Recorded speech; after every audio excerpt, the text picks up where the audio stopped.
The sound of suitcase wheels dragging across stone cut through the November air like a blade slicing through silk, smooth, unavoidable, and final. I stood behind the kitchen glass, my coffee cooling in my hand, watching my husband of 10 years step out of the Uber with that shine people only have after expensive vacations or after well-crafted lies. 14 days, exactly 2 weeks, he said he'd be gone for an important work retreat at a resort in the Bahamas. A retreat so important that it didn't allow spouses, he explained with an evasive smile. Important enough that his phone was unreachable during the golden hours. Important enough that when I called his company line to leave a message, the secretary paused, a tiny hesitation before saying she'd pass it on. A pause long enough for everything in my head to snap awake. I kept quiet. Said nothing when he left, nothing during the 2 weeks he was gone, and nothing now as he walked up the steps with that lightness guilt often tries to disguise as joy. The door opened. "Honey, oh my God, I'm home," he blurted out, as if he'd just landed safely from some grand mission.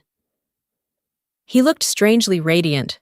Sun-kissed skin, a warm bronze that didn't come from conference rooms, but from beach sunlight.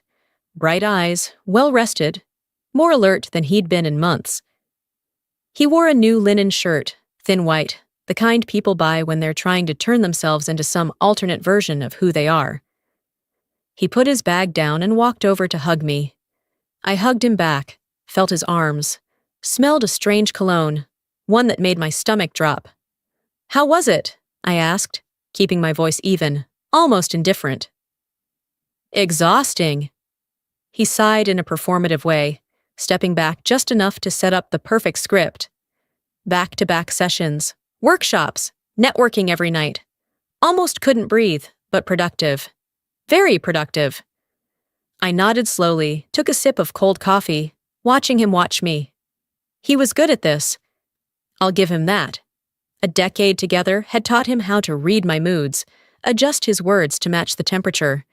But he didn't know what I knew. He couldn't know that in the last 14 days, I had become someone else. Someone who checks call logs. Someone who calls in old favors. Someone who sits in a car in a parking lot waiting for the truth to reveal itself. "Great, Curtis. Really great," I said, and set my cup down.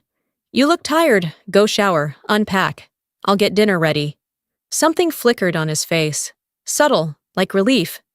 "You're amazing," he said, "just exhausted from the flight." He hauled his suitcase upstairs. I heard the familiar sounds filling the house. The bedroom door opening, the thud of the suitcase on the bed, the bathroom door closing, the shower turning on. Everything normal. Too normal, as if the past 2 weeks had been exactly what he said they were. I took out my phone and looked at the photo again. The one Esme sent me. Esme, his coworker. The woman, always smiling. The one who naturally gravitated to taking care of him during company events. The one who had appeared in late-night messages these past 6 months that I had intentionally waved off as harmless jokes. In the picture, they were at a beachside restaurant. Curtis smiling, Esme smiling, Curtis's hand resting on her arm, the sunset catching his wedding ring like a silent taunt. They looked like a couple. They looked like people who had forgotten anyone else existed in the world. Esme sent that picture to me, because we used to be friends. A small glitch, a rushed wrong chat, and the truth suddenly bloomed on my screen. A follow-up message. "Oops, wrong chat, sorry." 3 minutes were enough for me to screenshot. 3 minutes were enough for the scene to burn itself into my retina. I deleted the photo and put my phone down. Upstairs, the water stopped.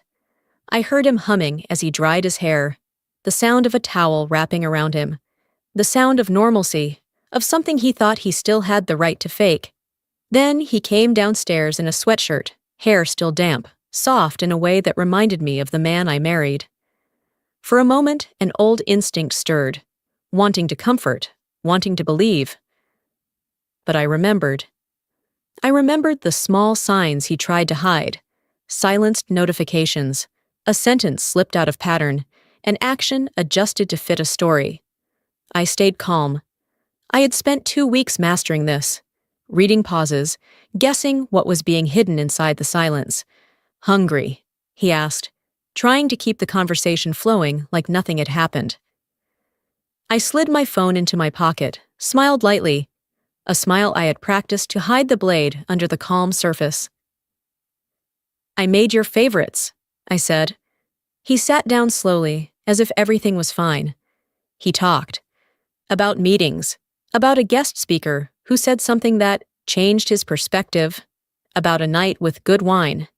I nodded, listened, sipped my cold coffee, trying to keep my voice from breaking the fragile artificial air between us. When he said he was too busy to text, I stayed quiet. When he said he met interesting people, I just looked at him. I had clues. The credit card charges, the dinner receipts at times he claimed to be in sessions, the messages he'd deleted from his phone but forgot to clear from the cloud, fragments of another story. I didn't ask. I didn't accuse him right then. I let him eat, let him talk, let his performance expose its own cracks. Because sometimes silence is the fairest weapon. It makes people reveal themselves, trip over their own words. And when he left the table, taking his suitcase back upstairs to reorganize his clothes, I stood up, walked into the kitchen, and poured myself another coffee. The second cup was much more bitter. I swallowed it, letting the bitterness take the place of the questions I wasn't ready to voice yet. I looked out the window, where the sky was gray, and the rain poured down like it was washing away the tracks of his suitcase on the driveway. But some marks, deeper ones, no rain could ever erase. What will you do with this truth? Will you let him pay with your silence, or will you turn these pieces of paper into the kind of light a betrayer can't hide from? Remembering the day I got that missent photo, in just 2 hours, I had built a timeline that made my stomach twist. The business trips started 18 months ago, the sudden overnight conferences, the last-minute client meetings in cities Curtis had never once mentioned before, all paid for by the company, all with explanations so reasonable they were impossible to argue with. But when I cross-checked every one of his card transactions against his schedule, the picture sharpened into something brutally clear. Fancy dinners for two in places he claimed he had been in meetings all day. Room service bills triple the portion of a single person. Purchases from women's clothing boutiques, jewelry stores, lingerie shops, all spaced out deliberately. Any single detail wasn't enough to raise suspicion, but together they formed a complete pattern of deception, undeniable and fully formed. Then I found the burner phone. It was hidden in his office cabinet, tucked inside an old briefcase he hadn't used in years, a cheap flip phone with exactly one saved contact, BD. I photographed everything. The phone itself, the call log clogged with months of near-daily contact. Then I put everything back exactly where I found it and went to make myself a cup of tea. My hands weren't shaking anymore. Sitting at the kitchen table, sipping Earl Grey from the wedding day teacup my mother gave me, I started forming a plan. At first, it was just a vague thought. But the more hours passed, the deeper I dug through Curtis's layers of lies. That faint breath turned into a roar. He thought he was clever. He thought he'd married a quiet, compliant wife who would fall apart the moment a storm hit. He had no idea the woman he betrayed once assisted the FBI in tracking down a cross-continental embezzlement ring. No idea that I had spent 6 months restoring a financial system that had been deliberately destroyed. No idea I had a network of colleagues in banking, investigation, and law enforcement, people who owed me big favors. Most importantly, he didn't know that everything he owned, the house, the investments, the assets he'd spent years building, was about to become a weapon against him. By Thursday night, I had enough evidence to drown Curtis in any divorce court. But as I stared at the pile of documents stacked high across the table, I knew it still wasn't enough. Not even close. A divorce would give me half of everything, and give him the other half, letting him stroll away free, ready to start a new life with his mistress. He might suffer financially, but he'd still get to rebuild.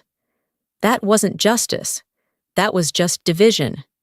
No, Curtis needed something more personal, more complete. He needed to know what it felt like to have his entire life flipped inside out in a single breath. To taste that stunned paralysis when everything you believed in turns out to be a lie. And I was going to give him exactly that. Friday morning, I drove downtown to see an old friend. Ginny Williams ran a private investigation office specializing in discreet family matters, helping wealthy women gather infidelity evidence solid enough to survive any courtroom. "Natalie," she hugged me as I walked into the spotless lobby. "It's been forever, but I'm guessing this isn't a social visit." Ginny and I had worked several cases together years ago. She handled fieldwork, I handled financials. We were a strong team, and above all, I trusted her. "I need your help," I said, plain and direct. "And everything has to stay completely off the books." An hour later, I hired Ginny to surveil Curtis immediately during this very trip.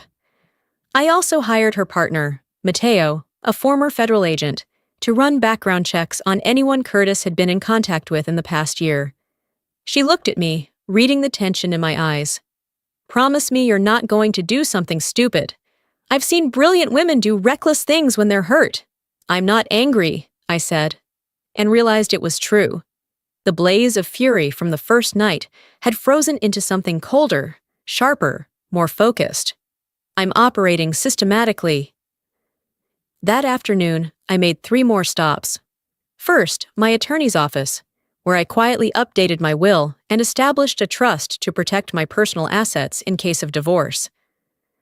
Second, the bank, where I opened a new account under my maiden name and moved in enough money to make me fully financially independent.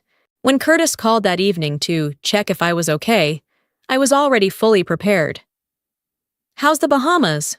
I asked, leaning back on the bed with a cup of tea and a book I wasn't actually reading. "Boring as hell," he said, and I could hear the rehearsed exhaustion in his voice. "Difficult clients, depositions running longer than planned. I might have to stay an extra few days." "It's fine, honey," I said softly. "Just do your work. I just miss you." "I miss you too, Natalie. You don't even know—" The certainty in his voice was almost convincing. If I didn't know the truth, I might have believed him. "Curtis," I said before he hung up. "Yeah?" "I love you. No matter what happens, I want you to know everything I do is for the kids." A pause. "That's sweet, Natalie. I love you too." After he hung up, I sat on the bed for a long time, looking at the picture frames beside the lamp. The wedding photo, me at 25, glowing in a lace dress, convinced Curtis and I would grow old together. Our 5th anniversary in Italy, both sunburned, grinning wide in front of the Colosseum. In each picture, my smile was real. I looked like a woman who loved her husband with her whole heart. Looking at them now, I felt grateful, not sad, not angry, but something colder, clearer.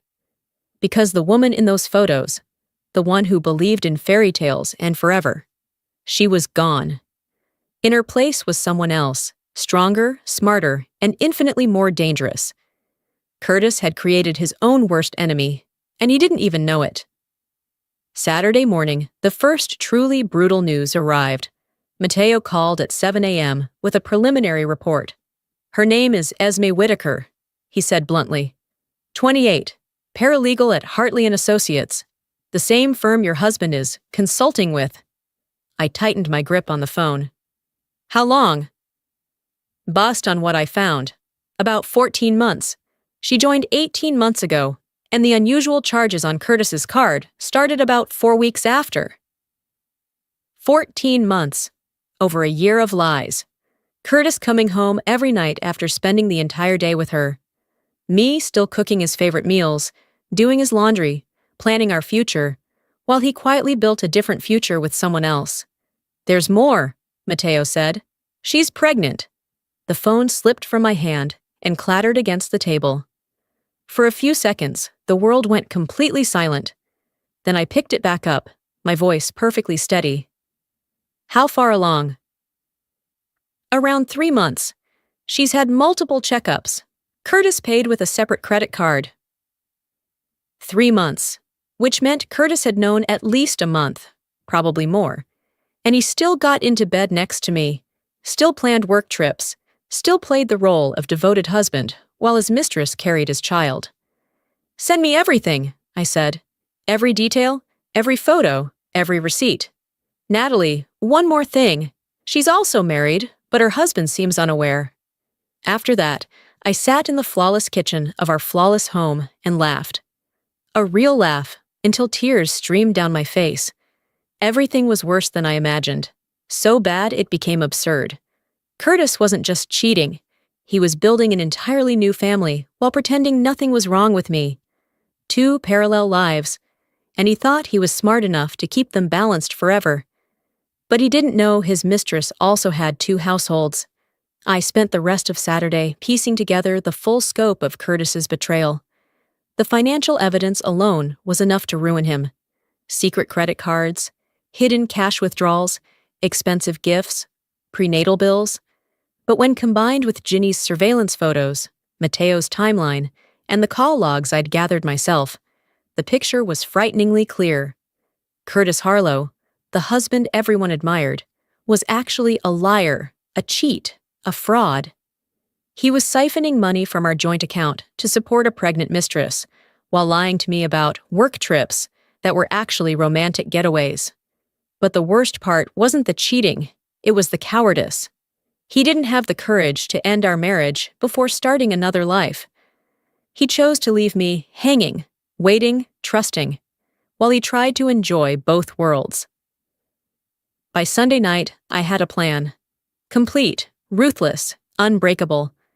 Most importantly, it would make Curtis feel exactly what he had made me feel, the total collapse of everything he thought was certain. He wanted to live 2 lives? Fine. But he was about to learn that every action has a cost, and some betrayals require a price no one can pay in a lifetime. I called Ginny. I need you to find out every future plan of Esme Whitaker, I said. Housing, employment, major transactions. I think Curtis is planning to leave me. I want to know exactly the life he thinks he'll have. Natalie, Ginny said slowly. What are you planning to do with this information? I'm going to make sure the life he dreams of with her, I said, will never, never happen. That afternoon, I made a few more calls that would make Curtis drop dead if he ever found out. Because while he was enjoying his vacation with his mistress, I had been building a network of my own.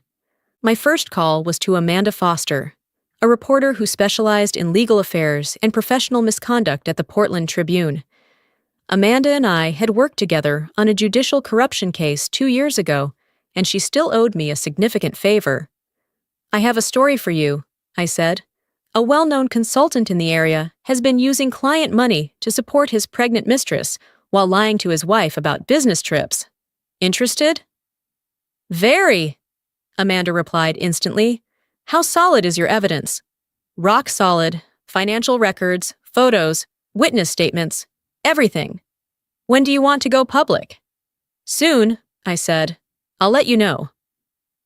The second call was the most important. I called the main line at Hartley & Associates and asked for the managing partner. This is Natalie Harlow, I said, when Jonathan Hartley picked up. My husband, Curtis, is consulting for your firm. I'd like to meet to discuss some concerns regarding a potential conflict of interest. A long silence followed. Mrs. Harlow, I'm not sure what sort of conflict you're referring to. It's better we discuss it in person, I said. Are you free tomorrow at 3 p.m.? Another pause, longer this time. 3 o'clock, I'll see you then. Great. That evening, Curtis called as usual. How was your day, sweetheart? He asked, traffic sounds echoing through the speaker. He was probably driving from the office to wherever his mistress was waiting. Quiet, I said. I've been thinking a lot about us, about our future. Our future? I know we talked about this before, but I think it's time we considered having another child. I said it lightly. The silence on the other end was deafening. Then I heard the faint rustle of clothing, and it hit me. Someone else might be in the car, and I knew exactly who. "Natalie," he finally said, "we already agreed. One daughter is enough." "I know," I said, "but people change. Priorities change. Lately I just feel our daughter deserves a sibling." "Let's talk when I get home," he replied tensely. "This isn't something to discuss over the phone." "Of course," I said. "When will you be back?" "Tomorrow, around noon." "Then I'll cook your favorite meal, and we'll talk." After hanging up, I sat in the growing darkness of the living room and allowed myself one moment of real sorrow. Not for the marriage, that had died more than a year ago. I just hadn't seen it clearly until now. I mourned the woman I used to be. The woman who wanted a child with him, who trusted him with her whole heart, her future, her life. That woman deserved to be grieved, but she also deserved justice. And tomorrow, that process would end over dinner. At 3 o'clock Tuesday afternoon, I walked into the Hartley & Associates office, wearing my best deep navy suit and carrying a leather briefcase filled with copies of every piece of evidence I'd gathered. The lobby was all glass and polished steel, designed to show clients their success. Jonathan Hartley came out to greet me himself, which told me exactly how seriously he was taking this meeting. He was a man in his 60s, silver hair, an expensive suit that spoke of a lifetime spent in corporate law. "Mrs. Harlow," he said, extending his hand, "thank you for coming. Shall we talk in my office?" His office was exactly what I expected. Floor-to-ceiling windows overlooking the city, shelves stacked with awards and textbooks, a large desk worth as much as a small car. He motioned for me to sit in the leather chair across from him, then took his seat. "So," he folded his hands, "how can I help you?" I opened my briefcase, pulled out a single photo, and placed it on his desk. Curtis and Esme walking out of a hotel in Seattle, his arm around her waist, both of them smiling brightly. The timestamp proved it was one of his so-called business trips. Jonathan Hartley's face went pale. "Mr. Hartley," I said, "I'm here because I believe your firm has inadvertently enabled an unethical relationship between my husband and your employee. I hope we can resolve this quietly, without the press." He stared at the photo for a long time, then looked up. "Mrs. Harlow, I want you to understand our firm has very clear policies regarding relationships between consultants and employees." "I'm sure you do," I cut in. "The question is, in this case, were those policies enforced? Because based on my investigation, my husband falsified his billable hours, took reimbursements from your firm, and used that money to fund his relationship with Ms. Whitaker." I placed 3 more documents in front of him, copies of the invoices Curtis submitted, credit card receipts for gifts and hotel rooms matching the dates he claimed he was working, and a timeline showing the direct correlation between his reimbursements and his personal spending. "This is very serious," Hartley said, scanning each page. "If what you're saying is true—" "Not if," I said. "It's true. The question is, what do you plan to do about it?"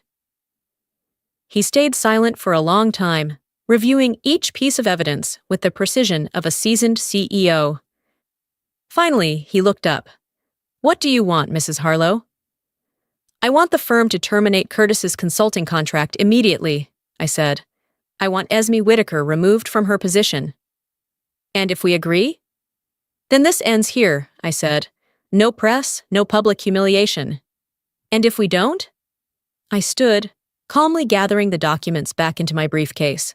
"Then tomorrow morning, Amanda Foster will publish a story about Hartley & Associates enabling an affair between a married consultant and a pregnant married employee, and I will sue both your firm and my husband for financial fraud and emotional distress." Jonathan Hartley was a smart man. He understood instantly which path I was offering, the only path that preserved his firm's reputation. "I need time to investigate," he said. "Of course," I replied, "but I need an answer by tomorrow evening. My husband returns from his trip, and I want everything settled before he realizes his entire world is about to collapse. I left my business card on Hartley's desk and walked out, knowing the first shot of a war Curtis didn't even know had begun had just been fired. The next evening, I cooked Curtis's favorite meal with the same precision I'd had for 10 years. Butter lemon seared salmon, roasted asparagus, pineapple jasmine rice, and the bottle of French red wine we'd saved for a special occasion. The table was set with our wedding china. Candles flickered in crystal holders. Soft jazz drifted from the speakers he installed last year. To anyone looking in, this was a romantic dinner for a couple celebrating a reunion after a business trip. But I wasn't celebrating. I was holding a funeral for our marriage, and I wanted it to be perfect. When dinner ended, I made 2 cups of tea, waiting just as he finished unpacking. Maybe I should have told him not to unpack yet. Curtis, if you could choose any life, no consequences, no limits, what life would you choose? He froze with his cup midair. That's a strange question. Humor me. Would you still choose this house, this marriage, this life? Of course I would, he said, but his eyes refused to meet mine. Why are you asking this? Because I'm wondering if both of us have been settling for what we have instead of admitting what we truly want. Silence stretched out like a cliff edge. He set his cup down and reached for my hand. Natalie, you're scaring me a little. What's going on? There it was, the real moment. I could still pull back, pretend this conversation had never started. Instead, I pulled my hand away and picked up my phone. I had an interesting conversation with Jonathan Hartley yesterday, I said, scrolling to the photo I needed. He showed me some pictures I think you'd want to see. I placed the phone in the center of the table, the photo of Curtis and Esme walking out of a luxury hotel, his arm wrapped around her waist, both beaming. The color drained from his face instantly. Natalie, Don't. I raised a hand. Don't hurt me further by explaining. I know about Esme. I know about the baby. I know about the apartment you pay for, the prenatal appointments, the jewelry, all of it. He stared at the photo as if it might burst into flames, then slowly looked up. How long have you known? Does it matter? I asked. What matters is what happens next. The conversation that followed was the strangest moment of my life. Curtis, confronted with undeniable evidence, deflated like a punctured balloon. The confident, successful man I had married 20 years ago shrank into a lost, frightened old man. It wasn't supposed to happen, he murmured, staring at his hands. Esme was just a paralegal when I started consulting. We spent a lot of time working together, talking. She's smart, but... I'm sure she is. I cut him off, my voice steady, even though anger was boiling in my chest. Tell me about the baby. He flinched as if struck. She told me 2 months ago. It wasn't planned, but when I found out, I was happy. God help me, I was really happy. And then you started looking for a house. His head jerked up. You know about that too? I told you, I know everything. The question is, when were you planning to tell me, or were you planning to live 2 lives forever? He stayed silent for a long time. The tea on the table had gone cold. I was going to tell you, he finally whispered. I just didn't know how. We've been together our whole lives, Natalie. I kept thinking there had to be some way to keep both without destroying everything. So what? I asked. Split your time between 2 homes and convince yourself that was somehow fair? I don't know, his voice cracked. All I know is I love her, but I couldn't stand the thought of losing you and our daughter. Congratulations, you've already lost both. I stood in the kitchen, still holding our wedding porcelain plates in my hands, staring directly at his face, draining white with panic. What do you mean? He asked, following me into the kitchen, like a man searching for an exit. His voice now was pleading, not arrogant. I mean, you've been out of a job at Hartley & Associates since yesterday afternoon. Your consulting contract has been suspended. You've lost that stream of income, I said slowly, each word sealing off every path he thought he could run back to. His face went ghost pale. You can't do that, he stammered. That's my career, my reputation. Your reputation died the moment you started living two lives, I replied. All I'm doing is making it public. He choked out, Say something, Natalie. You can forgive me. I'll end it with her. I'll undo everything. Just tell me what you want. Please. That was the begging of a man who had believed he could manage consequences like variables in a spreadsheet. I set the cup down in the sink and turned toward him with a look cold enough to reach bone. I don't want money. I don't want comfort. I want consequences. I want you to understand that what you did to me, to my life, cannot be filed under some easy compensation category. He turned away, holding his head like someone about to collapse. I can fix it. I can explain. I'll talk to Jonathan, to everyone. Give me a chance. You had one, I said. I already met Jonathan. I already laid out all the evidence. A newspaper is waiting for my green light to publish. How many more chances do you think you deserve? A chilling silence filled the room. He couldn't answer because he knew I was telling the truth. I don't know what to do now, he whispered. His words tore out of him in desperation. He loved both women. He didn't want to lose either. He didn't see a way out. You can't have both, I said, and you chose to try anyway, in secret, stealing money, lying, putting other people exactly where you've put us. I walked slowly across the living room, stopping by the window, looking down at the wet street. You think money buys everything. It only buys convenience. The cost, the real cost, you make everyone else carry. He dropped to his knees in front of me, grabbing my hands, eyes glossy with tears. Natalie, please, don't do anything reckless. What will people think of me? My career, my colleagues, the kids' future. I pulled my hands out of his, as if pulling away from something burning. Don't bring up the kids when you're the one who shattered this family with your lack of control, I said. You're going to go public with all of this? He asked, his voice edged with fear. Maybe, I answered without a flicker. Or you can sign the divorce agreement I already drafted, admitting to the affair, relinquishing all custody rights, reimbursing every dollar you spend on her from our joint account, and handing over all financial records so I can protect what's left. Once you sign, I'll pull the article and pause the charges. Don't sign, and everything goes public. He let out a hollow, broken laugh, tears mixing with confusion. You've gone too far. You must have thought the same thing when you chose to behave like this, I said.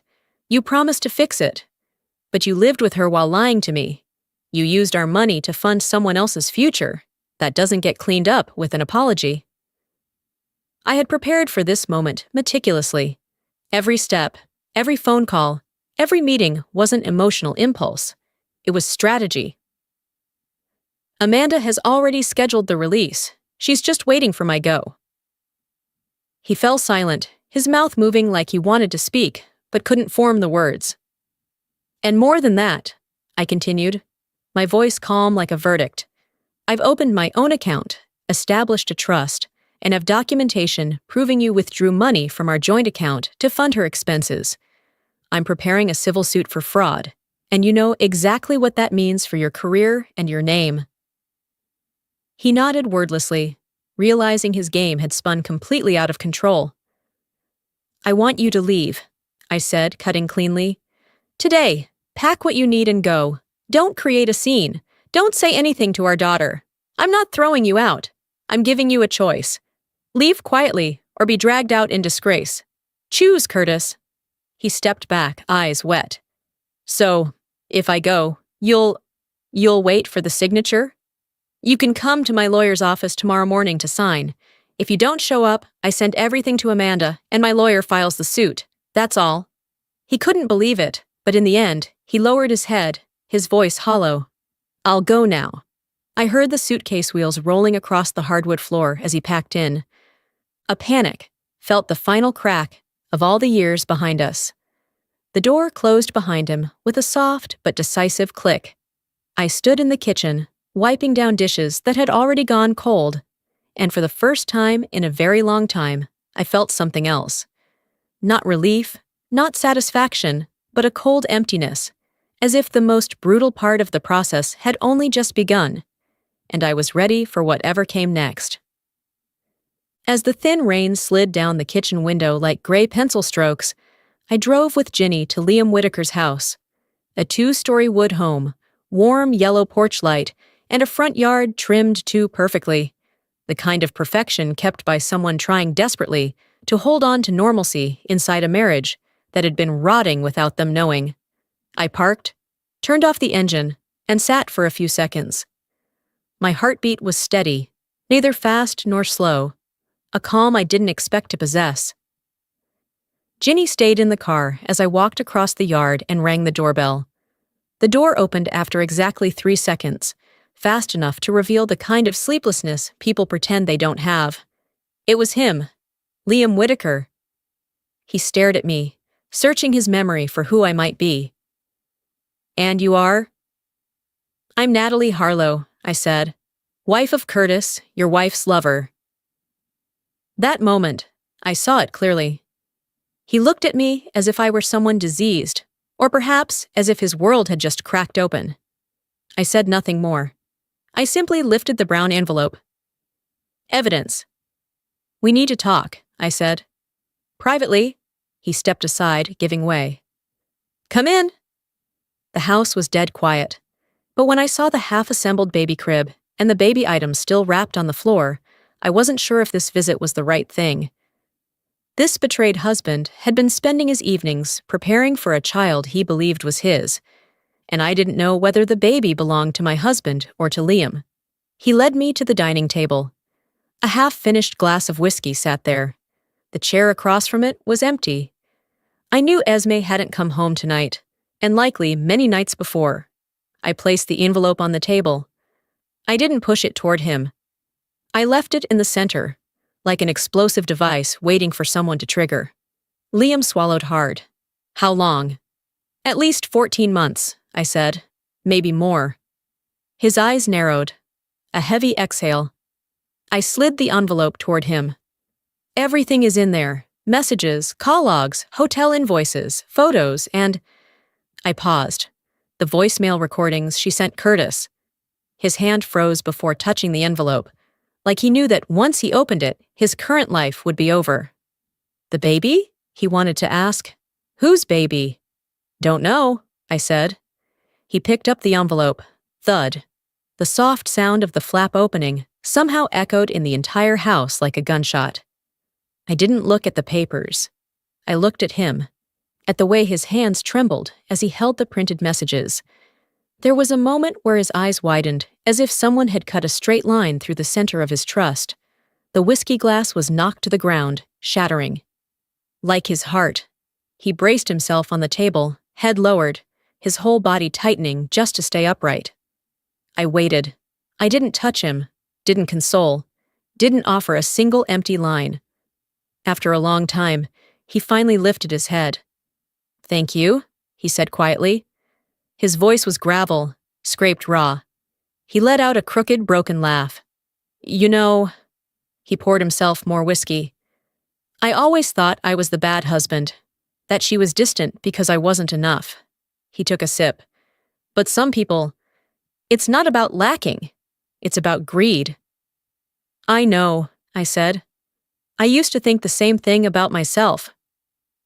He nodded slowly, as if recognizing a piece of himself in those words.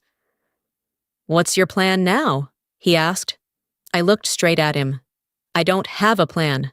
I'm just preparing the future for me and my daughter." Liam leaned back, steadying his breath. "Thank you for telling me," he said. 6 weeks later, I stood in the lobby of the county courthouse, waiting for the divorce hearing to begin. Everything moved faster than I expected, mostly because Curtis's lawyer had advised him not to contest any of my demands. If he tried to fight me in court, he would lose even more. Esme Whitaker was there too. She sat on a bench by the window, one hand resting on her belly, now clearly visible beneath a simple black dress. Strangely enough, Liam was also present. Over the past 6 weeks, we, the two betrayed ones, had become accidental allies. "How are you holding up?" He sat beside me and asked quietly. "Tense," I admitted. Then added, "But I'm ready. I just want this to be over." "Has Curtis contacted you?" he asked. I shook my head. "No. After he signed the papers, he disappeared." "What about you?" "We're also coming to an end," he said. "Curtis arrived on time, but he didn't look like the man I once married. Pale, cheekbones hollow. His expensive suit sagged on him like it was hanging on a body drained of will. His lawyer, a woman with a blade-sharp face named Patterson, approached, trying one last time. "Mrs. Harlow," she said, polite but stretched thin like a violin string, "my client offers you 60% of the assets, plus monthly support for 10 years. In exchange, he requests that you withdraw your cooperation with the Bar Association." I didn't need to look at my lawyer. "No," I answered simply. "Mrs. Harlow," Patterson said, "please, be reasonable. You're asking for nearly everything." "I'm asking for what I deserve," I cut her off. Patterson fell silent, and I saw defeat settle in her eyes. In the courtroom, the hearing moved quickly. Curtis had chosen not to contest, so the court only needed to confirm the division of assets and support terms. But when the adultery evidence was submitted, the silence in the room grew thick, almost suffocating. "Mr. Smith," the judge asked, "do you dispute this evidence?" Curtis's lawyer whispered in his ear, and he only shook his head. "No, Your Honor." "Good," the judge said. Her voice rang out, each word stamping itself like steel onto an unavoidable judgment. Then she delivered the ruling. I was awarded 75% of the marital assets, $5,000 a month for 15 years for our daughter, and $100,000 in damages for emotional distress. I felt a wave of satisfaction wash through me, but not the gloating revenge I once imagined. It was quieter, deeper. The feeling of justice being restored, of the scales finally balanced.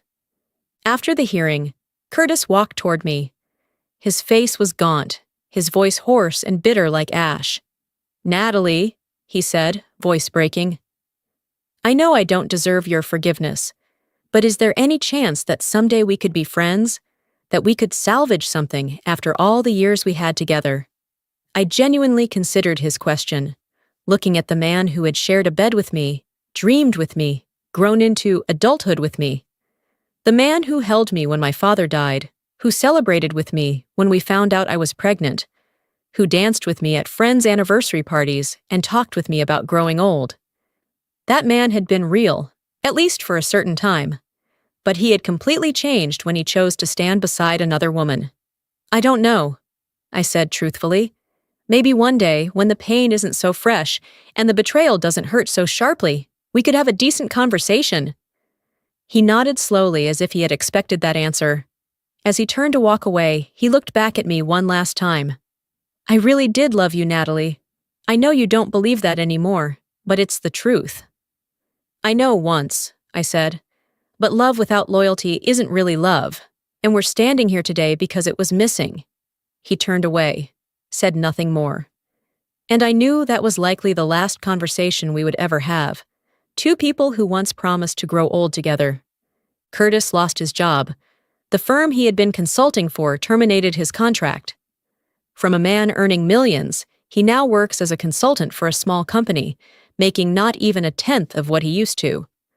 I heard he takes the bus to work, and that he had to move into an apartment not even 40 square meters, a place where even sunlight seems hesitant to enter. Esme gave birth on a rainy afternoon. A beautiful baby girl. She sent a photo in an old mutual friends group chat, maybe to prove she was still okay. But everyone noticed her hollow cheeks, the dark circles under her eyes. Liam kept his word. He divorced her, offered no support, and now lives separately from her in the small apartment with Curtis. each person carrying their own consequence, not because I sought revenge, but because truth eventually claims its due. As for me, I walked slowly around the house that used to be ours, now entirely mine. I stood in the living room, where the gray sofa set had once been our mutual choice, and suddenly realized it wasn't mine anymore. No color in that room belonged to me. No trace of the new life I wanted to build. So I began. I took down the wedding photo frame first. I didn't cry. I simply wiped off the dust, placed it gently into a wooden box, the way people fold away an old chapter. No tearing, no resentment, just folding and putting it into the deepest drawer of memory. I repainted the bedroom from cold gray to warm cream. I rehung the curtains. I cleared every cabinet, every drawer, found old receipts, notes he had left, then tossed them into the trash without a moment of hesitation. In the afternoon, I went to the garden. My daughter ran around with her box of crayons, chirping, "What if we plant more lavender, Mom? So summer smells nicer." I laughed, a sound I hadn't heard from myself in a very long time. We knelt down, loosening the soil together, pressing small roots into the damp earth. Each handful of soft dirt, each small shovel stroke, each pot placed side by side. All of it felt like the way I was rebuilding my life, from empty patches of earth that needed healing. The evening wind drifted through, carrying the scent of fresh soil and the softest promises that I knew, this time, were meant for